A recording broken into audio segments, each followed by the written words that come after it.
प्रेम से बोलिए शिव गुरु महाराज की जय। नीलम दीदी हरिंदर भैया की जय हो। पार्वती मैया की जय हो। और आई पूनम दीदी कविता दीदी मन में श्रद्धा रहे कि एगो बबुआ हुई है तो अंगना में चर्चा हुई।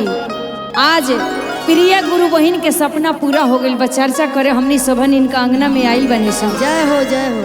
आ कहे के बा कैसे हो कैसे हो कि बबुआ भइले पूरल श्रद्धा कि गर्दा गर्दा होई कि अंगना में होई शिवा चर्चा कि गर्दा गर्दा होई। आई कैसे कि अरे बबुआ भइले पूरल श्रद्धा गर्दा गर्दा होई। बबुआ भइले पूरल श्रद्धा गर्दा गर्दा होई। बबुआ भइले पूरल श्रद्धा गर्दा गर्दा होई। बबुआ भइले पूरल सपना गर्दा गर्दा होई। एह गर्दा गर्दा होई खूब गर्दा गर्दा होई। ए गर्दा गर्दा होई खूब गर्दा गर्दा होई। अंगना में होई शिव चर्चा गर्दा गर्दा होई। अंगना में होई शिवा चर्चा गर्दा गर्दा होई। बबुआ भइले पूरल श्रद्धा गर्दा गर्दा होई। बबुआ भइले पूरल श्रद्धा गर्दा गर्दा होई। नीलम दीदी आई है हरिंदर भैया हो। हरेंद्र भैया हो हरेंद्र भैया हो।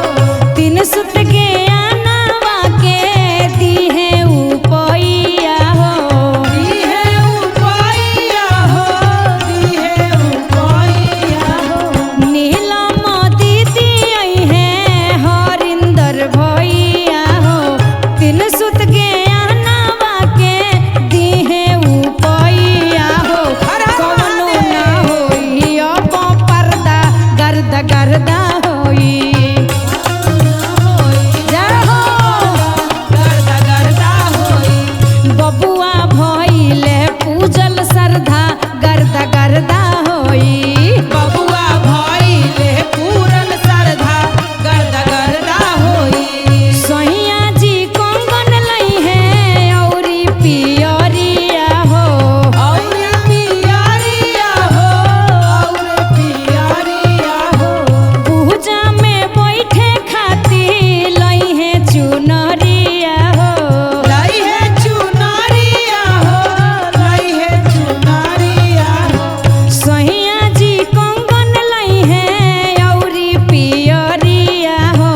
पूजा में बैठे खाती लई है चुनरिया हो। दिल खोली करब खूबे खर्चा गर्दा गर्दा होई। खोली करब शिवा चर्चा गर्दा गर्दा होई।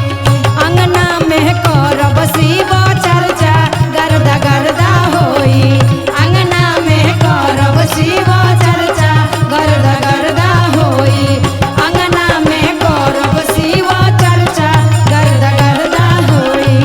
अंगना में करब शिव चर्चा गर्दा गर्दा होई।